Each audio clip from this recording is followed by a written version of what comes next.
Welcome to the Seahawkers Podcast with your hosts, Adam Emmert and Brandon Schultz.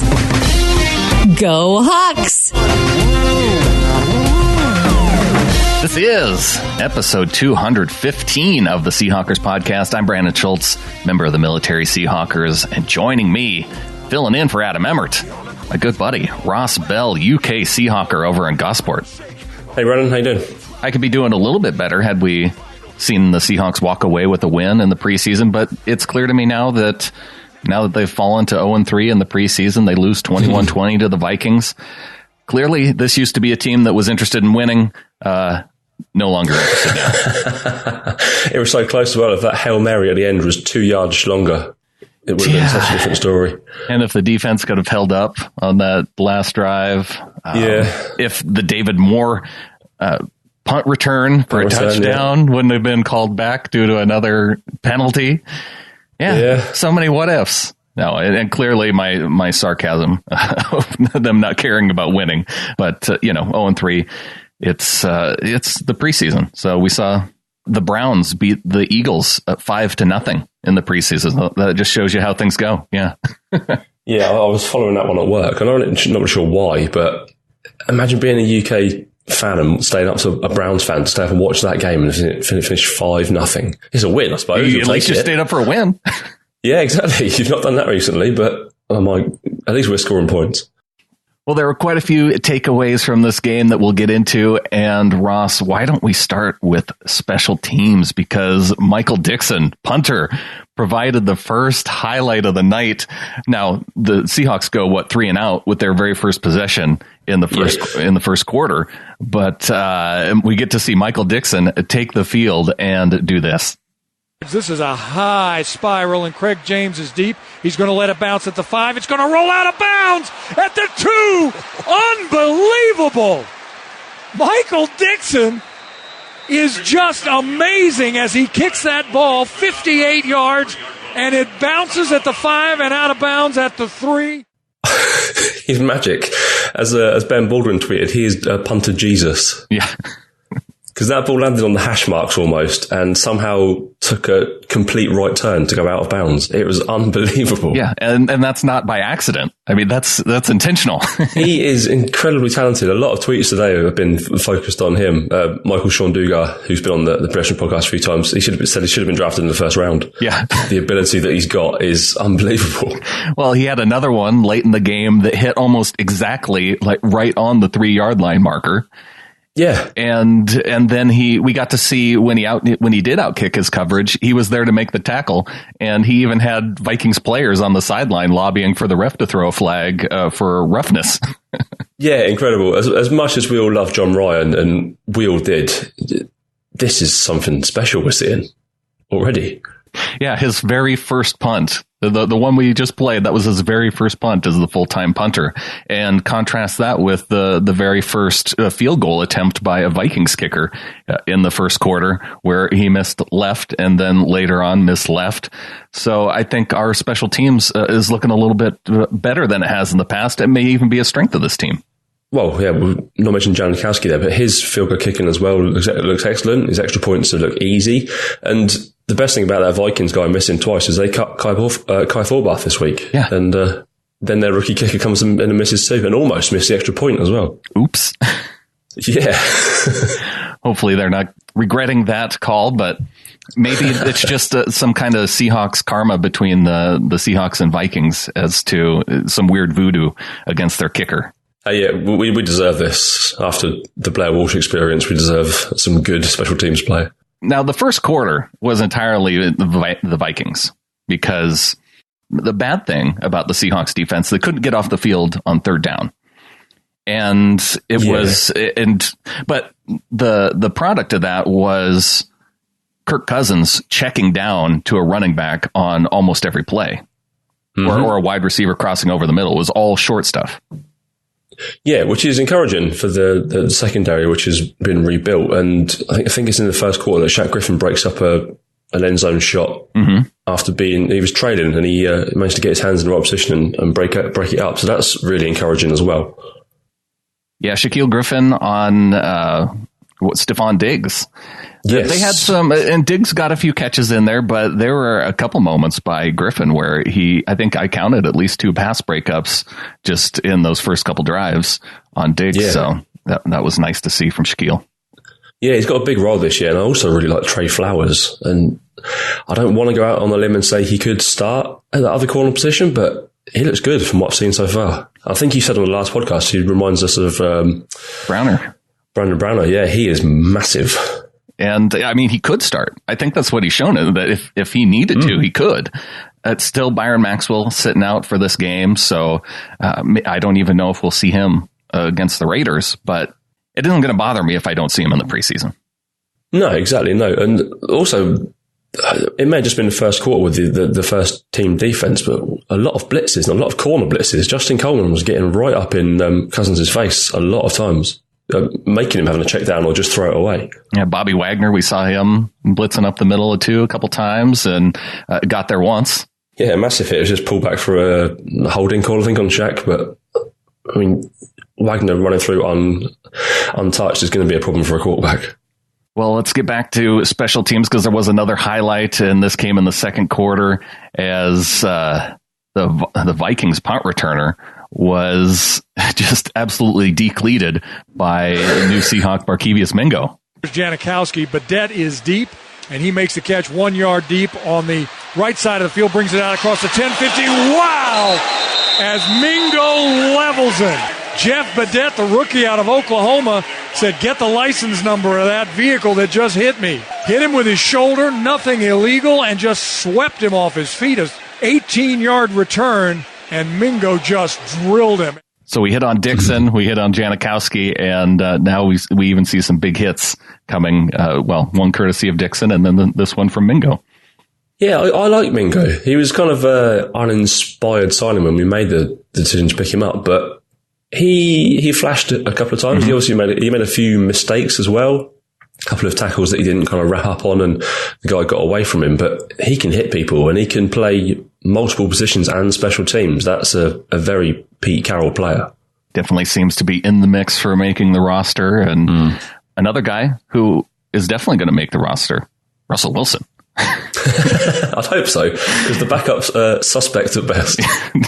Yeah, Austin Davis. There was nothing to be excited about with Austin Davis. At least with Alex Magoo, you saw some arm strength and you saw his ability to run around a little bit and be a little bit elusive.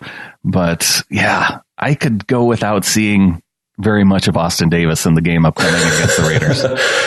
two for 3, minus 1 yard. Austin Davis's stat line from last night. What's that? Wait, was that his rushing stat line or was that his passing stat line? It's probably both, because I don't know why he's still on the team. Magoo leading the team with 140 yards, but yeah, only on 5 passes, so some deep hits down the field for Magoo. But let's get back to Russell Wilson, because he did lead the team on a scoring drive on their second drive of the game in the second quarter. One of those big plays was a catch to Brandon Marshall to get him down to the 6-yard line. Russell from the shotgun awaits a 4-man rush. Has time, steps up, throws to the corner, reaching up, making the catch is Brandon Marshall inside the 10. They'll mark him down at the 6-yard line. That is why you have that veteran, Brandon Marshall, all 6'5", 232 pounds of him. The 6-time Pro Bowler reaches up for a 20-yard pickup. I was happy to see Marshall get some action in this game. Yeah, it seems like he's hardly been on the field in preseason, and he looks good. He looks like Brandon Marshall of old. Maybe not quite as explosive, but he'll do a job for us definitely this year. He's definitely making the roster. Yeah, I tried to watch a little bit of him just in the route running too, and it looks like, because you try and look to see if a guy's had to slow down, especially at 34. But yeah. I saw a receiver who can still, put some moves on a defensive back, and on that play there, he got behind Xavier Rhodes, and Russell lobbed it at just the perfect spot as the safety was coming over, and he gets out of bounds. So I could see Marshall making this team too. Yeah, definitely. I think he's probably the fourth, because the first 3 kind of set in stone. Jaron Brown looks bigger in that last game than I ever remember him being before, and I think the 5 are kind of set, because David Moore looks special as well. But yeah, Brandon Marshall's definitely making his roster. Yeah, I would even, after this game, I think Moore's more of a lock than Marshall is. Yeah, definitely. Moore's flashed in every game so far, and throw in that special teams ability that he's got as well. Definitely making this roster and going to play a big part, I think. Well, the Seahawks get down to the 6-yard line, and we see, I don't know if my eyes deceive me, but I think we saw a rushing touchdown. Slot left, Russell from the shotgun, hands off inside, Carson, he goes in, touchdown, Seahawks! Chris Carson almost not touched as he breaks through the line of scrimmage, and that was the kind of drive, Mac, that you wanted to answer back after a 95-yard drive by the Vikings. The ball, it got into the end zone, but we didn't see it leave Russell Wilson's hand. Maybe it was some kind of magic. It must be, because other teams must catch on with this eventually, but it makes me wonder why we picked Rashad Penny when we did, because Chris Carson is a very, very good starting running back in this league. He would have had a great season last year if not for the injury. And he looks fit, he looks healthy, he looks bigger than ever, and he's going to start. And Penny's going to have a lot of work to do to actually get some sort of snaps, because Mike Davis is no slouch either behind him. And we saw Carson and Davis splitting time with the first team, and both guys, you look at their stat line, almost identical. Mike Davis, 8 for 31, and Chris Carson, 7 carries for 26 yards. Mike Davis had the nice 11-yard run up the middle, and we saw some blocking by the offensive line. There's some positive takeaways in this game. It is a miracle. Brian Baldinger today has done a breakdown, like he does on Twitter, of the Seahawks offensive line. And he said that it looked good, and everyone's still sleeping on the Seahawks O-line, apparently. Well, and that was a big question coming into this game, especially with the Vikings and their defensive line. No slouches there. Yeah. And I don't think, I think everybody on the offensive line did get beat at some point by a Vikings defender on the defensive line. The only one I didn't necessarily pick up with was Ethan Posick, but I saw Dwayne Brown get beat. I saw Justin Britt get beat. I saw Fluker get beat. And I did see Ifedi get beat, but it wasn't consistent like it was for Ifedi in the game against the Chargers. And even Fant came in for a series with the first team offense and seemed to do just fine too. So maybe that little bit of pressure on Ifedi this last game, and having Fant, kind of sounding like he's solidified at least as the backup or a competition at that spot. Maybe that's what Ifedi needed for this game. He needed something, because it had got to a point where it was no longer acceptable to be playing like he was playing and giving away penalties like he was doing and just giving up pressures constantly. Maybe this is the kick up the arse he needed to finally put it all together. This is year 3 now. There's no more excuses. You had the excuse of Tom Cable. That's gone now. Obviously, everyone knows my feelings on Jermaine Ifedi. I want him off this team and gone and far away as possible. go to Oakland. Go and join Tom. But the rest, like you say, if they all got beat once, that's fine. I'll take that in a game. That's acceptable. It's just not constantly happening. And Wilson said that he had all day to throw, and he's never said that before. Yeah, there were quite a few deep passes, including this deep pass to Marcus Johnson on the sideline. Vanette in motion into the backfield on 2nd down and 10. Play fake. A blitz is coming. A throw downfield, and it's caught on the sidelines as he inbounds. He is inbounds. Great catch by Marcus Johnson. And holy smokes, the footwork by Johnson to keep his feet in bounds as he's fallen out of bounds in that play. The Vikings actually challenged that catch, and there was no doubt. Yeah, you're not bad. Is he the guy we got in the Michael Bennett trade? That was him, yeah. So we gave him a 5th round and Bennett essentially for him then. So do we take 6, and is he the 6th if we do? I'm leaning toward him being the 6th because he does have he's out there on special teams, running down as a gunner. And I think he could provide some value to the team in that spot too. I think he makes it ahead of like Reynolds and the other kind of guys that came in for a play or two, whoever this Scott fella is. Caleb Scott, our leading receiver in the game against the Vikings, 2 catches for 69 yards, and I have no idea who he is. So yeah, I haven't got a clue. When Russell Wilson tried to hit him deep near the end zone, and they said Caleb Scott, and I said, who? I thought I knew this team. I thought it was a Vikings cornerback. They were mentioning him. I don't know. Grayson looks too raw for me to make the roster. He looks suspect on special teams returns as well. He looks like he's going to drop the ball at any point or just lose his legs, a bit like Bambi on ice. And it's really just good to see him out playing, because he was a guy who he played like high school football and then played track in college, and then they brought in. So his year on the practice squad, at least, is showing improvement based off of last year. But I wouldn't expect him on the final 53. But that might be another guy where you carry on the practice squad another year and could contribute down the road. Yeah, I think we can sneak him on there. No one's really going to make much of a fuss to try and pick him up, I think. Same with Reynolds and those sort of guys. I think there's options there. It's not the flashiest wide receiver group. Obviously, Baldwin and Lockett are your stars, but there are guys there that can do a good job. And if they can all kind of pick up 500 to 800 yards apiece alongside Baldwin's 1,000 that he routinely gets, that's enough. Keenan Reynolds with 3 catches in this game. He looked like he could be, a Doug Baldwin type of player. Yeah. Clearly not at that level, but to get those kind of third down catches that you need from the slot. But he would be competing with Johnson. If they do keep 6, those seem like the 2 guys. You still have Darbo, who you didn't see in this game. Pete Carroll said we'll see him against the Raiders, and didn't see any Stringfellow catches in this game. No, not even. Yeah, no targets or anything. But I didn't see a look at all. One thing I did notice, I don't know if it's more of an expanded playbook or the Schottenheimer way of going, but there was a lot more short passes to running backs, a few more screen plays added in there. Mm-hmm. A lot of Chris Carson was involved quite heavily, and also Mike Davis. So this is how other teams play. They use the screen game a lot more than we ever do. It's encouraging to see. I like seeing that. The other thing that I saw on the offensive line was running trap plays, and that run to Carson up the middle. And they had another one earlier on. It was either Carson or the long run by Davis, a similar blocking scheme. And that's one that the Seahawks have had trouble with in the past too, where we've gotten beat. And so it's nice to see our offensive line using those types of schemes to beat other teams rather than just going sole zone blocking, it seemed like, as we did with Cable. It almost seems that they were in the Carroll and offensive coordinator, defense coordinator. They're all in their own little world last season, or the last couple of seasons, and they finally, by getting rid of those coaches, the new guys have brought in like the rest of the NFL with them, and they've opened this new world to Pete Carroll of like, look what other teams are doing. We can do this. We've got the players to do this sort of stuff. Well, you did mention the blitzing on third down.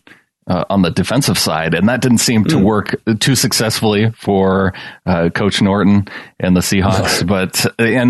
We started to see a little bit of that too with Chris Richard early on, and then it seemed like they got away from it. So maybe that's just kind of a preseason trying to see how things work type of deal. I like that corner blitz, especially from Justin Coleman. He did well of it last year. He got a sack. Yeah, he's really underrated, I think, Justin Coleman as well. He's definitely the nickel corner, and he'll be on the field a lot, and he really impressed me last year. I'm really glad we kept him on this year. Well, I heard a few Seahawks fans talking and trying to decide who is the best corner on the team, and somebody said Justin Coleman, and I don't know if that's wrong. No, 2 pick sixes last year. Yeah, of course. And didn't he jump in the big charity bucket in Dallas as well? That's kind of where he came on the scene. Yeah. So yeah, he definitely flashed in that game, but he was solid all last year, and him and Shaquille are 2 very good corners, and if we can get that one extra, then I don't want to say we're not going to miss Sherman, because obviously we are, but it softens the blow somewhat. It does. I wish he'd stop talking, though. I really wish he'd stop talking about us. He seems like a bitter ex at this point. Yeah, well, I guess we'll get to see how he shows up, and I don't think the 49ers have played yet this week, and it sounded like Sherman was going to get on the field in that game. Yeah, they're playing the Colts today, so we should see him lock against Sherman. What did you think to T2? I was quite impressed with him in this game before the injury. Yeah, and he did get hurt, but he did come back in the game later on. And I thought Thompson, he was there on quite a few tackles, and I think maybe he's gaining some confidence now out of guys where I see maybe confidence coming into play and starting to show up. One with Mingo and Jefferson too. It just Tedrick Thompson. Those guys to me on defense, I really liked what I saw. The other guy who I liked once later in the game, I started watching a little bit of Puna Ford on the defensive line, and he was getting 2 yards push into the backfield consistently.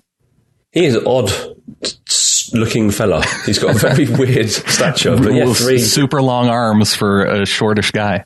Yeah, 3 solo tackles he had. That's more than anyone kind of apart from Shaquille Griffin. So that's pretty impressive. I like, is it Jacob Martin? He got a sack near the end of the game as well, forced a fumble. So there are guys here. They might not be the names, but there are guys that can come and do a job on this team. Obviously, Frank Clark is the star, and he's going to get more of the double teams maybe, which is going to create chances for Green and Martin and Jefferson off the edge. Tom Johnson up the middle. We saw a sack from him in this game as well. Yeah, he looked good. Yeah, I'm not sure about Shamar Stevens. I think he might be the one to make way, possibly. I don't know if you can... They might just keep 5 interior defenders. Well, yeah. A lot of the groups are quite deep. Well, not deep. They've got a lot of guys that can do roughly the same job. So there's some tricky calls to make here. There definitely, I think there's going to be some disappointment when cut down day comes, and you have to find a linebacker to cut. You have to find, a defensive lineman or two the running back or two as well.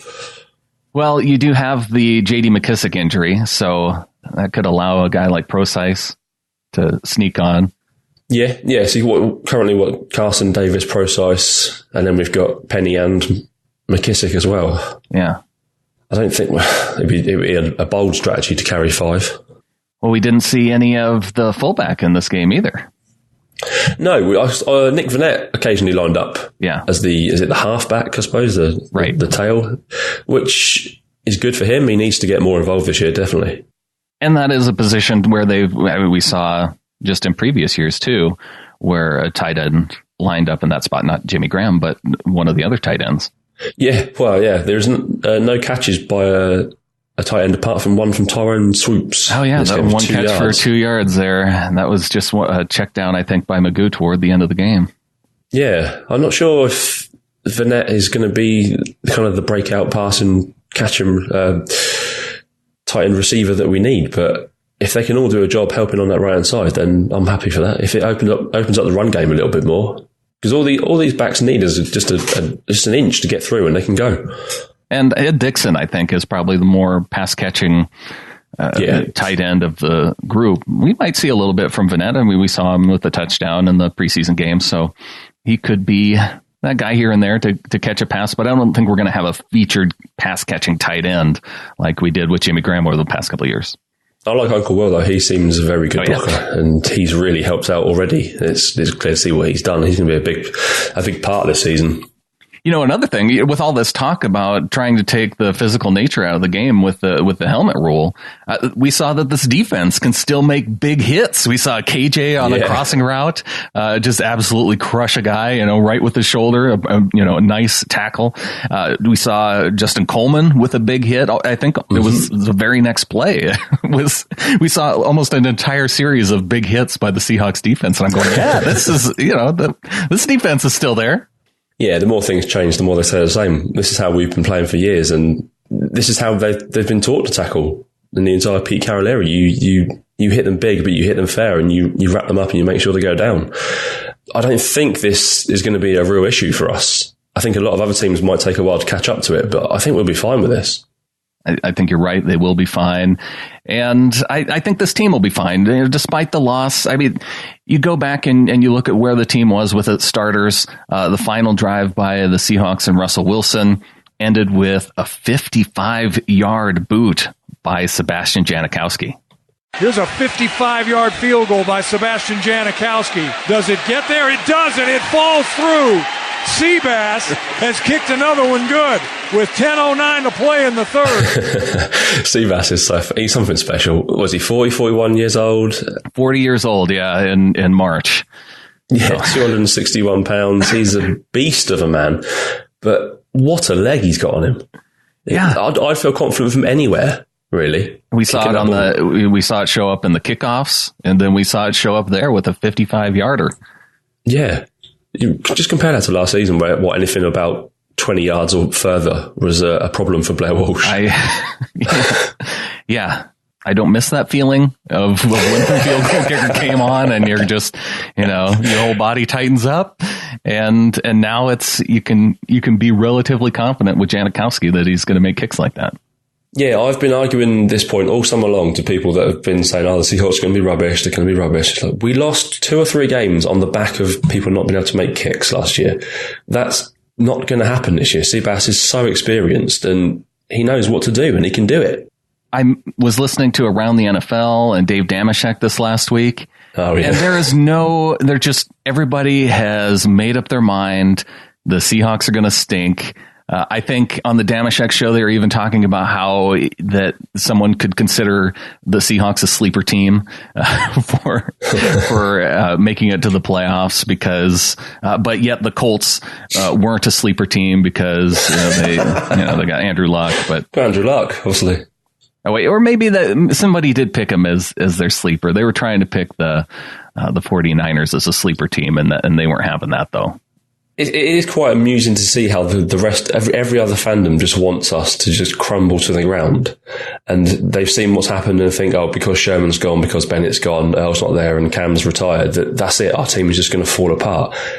Everyone seems to forget Russell Wilson is very good at football. Yes. And he won us, maybe 5 or 6 games on his own last year?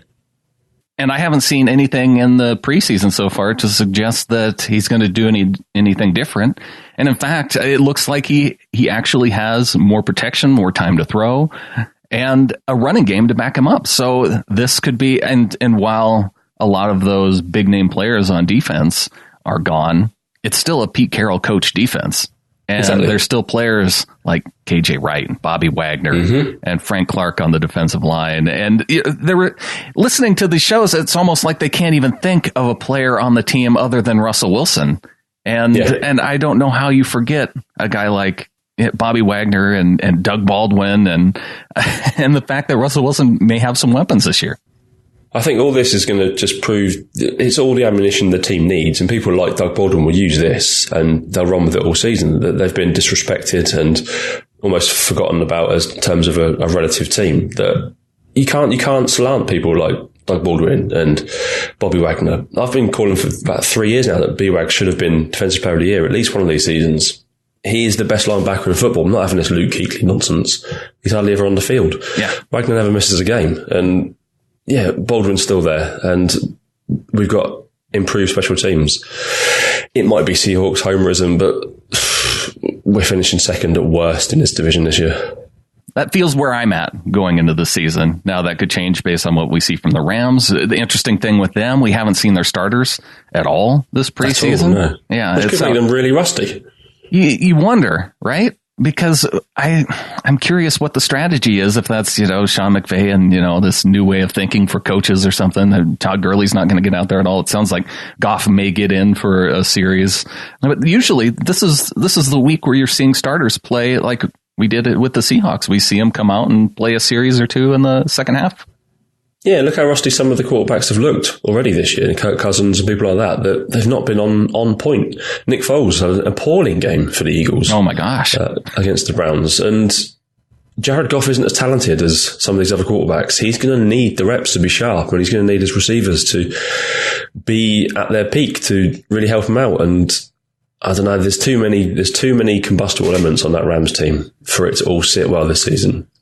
I've made the bold statement they can go 7-9. I think that may be too ambitious, but I can honestly see 8-8, 9-7, something like that. Yeah. And that's not unachievable for us to beat that. It wouldn't surprise me if it happened. I still think they're, solidly at 11-5. I don't think they're 14-2 or anything crazy like that. No. But I think there's a reason why they're considered the favorite in the NFC West this year because of all the talent that they have on defense. But it could go south for them. Yeah, easily. They've brought a lot of elements into that team that can blow up at any point and poison the locker room. So, and the fact they've still not paid Aaron Donald, that's got to be hanging over his head and making him unhappy. So after watching all these other guys get paid, they paid another offensive lineman this week. Yeah, they're playing a dangerous game because if he decides not to turn up, they're going to lose probably the best defensive, well, not even probably the best defensive lineman in the NFL. That's a risky strategy. Although I think that the Raiders probably have more to lose. Now, that's going to be a curious thing because isn't it the Raiders and Rams in the very first week? Yeah, which one of their star defensive linemen actually shows up for week 1 of the season? Oh, wow, yeah. Yeah, that could be a really interesting look at the sidelines. Both of them just stood there watching the games. And it wouldn't hurt my feelings at all if the Rams were rusty in that game and came out and lost the opener. Not at all. Marshawn Lynch running all over them in prime time. All right, Ross. Well, any other takeaways from this game against the Vikings? Just on the offensive line, that they actually look like an efficient offensive line that are doing their job. And we've said for years that they just need to be okay at their jobs. And that's what they're doing. You give Wilson as much time as, not even as much time as Brady gets, but as much time as Drew Brees gets or someone like that can just find a receiver and get them the ball. He's going to tear up the league. He led the league in touchdowns last season. That's not out of the question again this year. Even with 10 touchdowns to Jimmy Graham and Paul Richardson not being there. My final takeaway from the game was defensive line. You mentioned offensive line. I'm going to go on the defensive line because it was I think we were toward the end of the second quarter, or even into the third quarter, where the Vikings had maybe 20 yards rushing. And after the game against the Chargers with Melvin Gordon, they really shored up the defensive line. They weren't allowing much of anything. And I really like the rotation of players that they seem to be getting through there, too. Yeah, I've been on the Quentin Jefferson hype train. I think I've been on it on my own for 3 seasons now. It's good that he's finally playing. He might be the starting end on this team in week 1 opposite of Frank Clark. I'll take it. Yeah. And I'll take everyone else on my train with me. They'll be hopping on. If we haven't had that kind of physical type of player on the end side. I see him more kind of like Red Bryant during the Super Bowl years, kind of a really big defensive end that can set the edge. Yeah, definitely. That's what we need. I'm all for getting sacks and flashy plays, but if you can just set the edge and take the pressure on, put the pressure on them to stop you, then yeah, bring it on. It's 291 pounds, 6'4". That's a big man. Well, and if Deion Jordan isn't ready to go, I mean, that's got to be your guy. Yeah, and like you said, the rotation of guys there. There's Martin, there's Green, there's Mingo that can all kind of play the edge as well. And then the guys coming through the middle, I'm not worried about Naz Jones or Jaron Reed at all. And Tom Johnson looks solid from what I saw last night. Better at Life this week to close out our quick reaction show against the Vikings, going with the Seahawks tight ends. And we learned this past week, thanks to an ESPN article from Brady Henderson, what team members in the tight end room can be fined for. Did you see this, Ross? I've missed this. No. Oh, yes. There's four big fines that show up. Actually 5 fines. You have your big baller fine. And which Vanette explains, it's if you make a big purchase or you're acting like you're just a big baller, walking around like you're catfish, don't stink, then yeah, it's a fine. I like it, yeah. Yeah. Fine number 2, the Homeland fine. And Vanette says that's one where we probably dish out the most. So for me, for example, if I were to wear anything Ohio State, if I mention Ohio, any city in Ohio, I get fined for that. Wow, okay. This next one's my favorite, the Uncle Rico fine. Right. And Uncle Rico, of course, from Napoleon Dynamite, yes. And says if you tell a high school story that we all just really don't care about, then that's a fine. Nice. I'm liking this tight end group. The fourth one, sound effects fine. Vanette didn't have much explanation, the article says, other than to say their tight end coach is a frequent violator. Right, okay. So I guess maybe that would be like a Chris Berman type, if you make the boom or the... oh, yeah. I need to hear more about the sound effects fine. And then, yeah, definitely. And then if you make it through all 4 levels of that without a fine, there's the no fine fine. If you go a whole day without getting a fine, you're getting a fine. Whole day? Excellent. I like this group. I thought we'd miss Luke Wilson and what he brought to the team with his techno Tuesdays, Thursdays and the short shorts. But no, I like I like this mix of guys. Yeah, you got Vanette, you got Will Dissly, and we haven't got to see much of Ed Dixon's personality, but it could be an interesting group. And for that, our Seahawks tight ends, better at life than Skip Bayless. Excellent.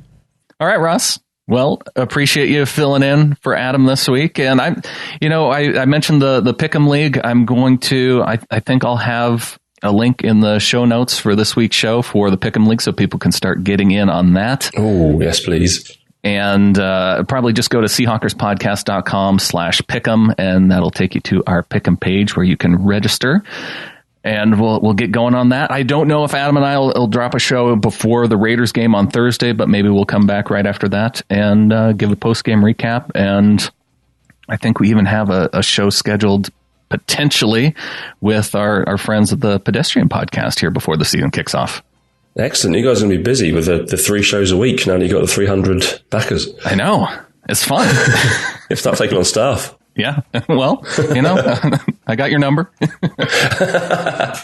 I'm all for it. But yeah, get in that Pick'em League. If you're a backer on Patreon, get in that league. And I finished second last year. Not to brag. That is a brag, actually. It's quite a big brag. But yeah, it's a lot of fun. Just make sure you make your picks every week and don't pick against the Seahawks. Don't pick against the Seahawks. I couldn't find a way to do any custom scoring options. But yeah, it's still not a good look, especially if it's we do actually have tiebreakers. So I don't even know if I can use the picking against the Seahawks as the tiebreaker this year. But we're going to come out and embarrass you if you do. Definitely. Yeah, you should be named and shamed. So get in theflock.com to join us there. And with that, Ross, there's only one thing left to say. Go Hawks. Go Hawks.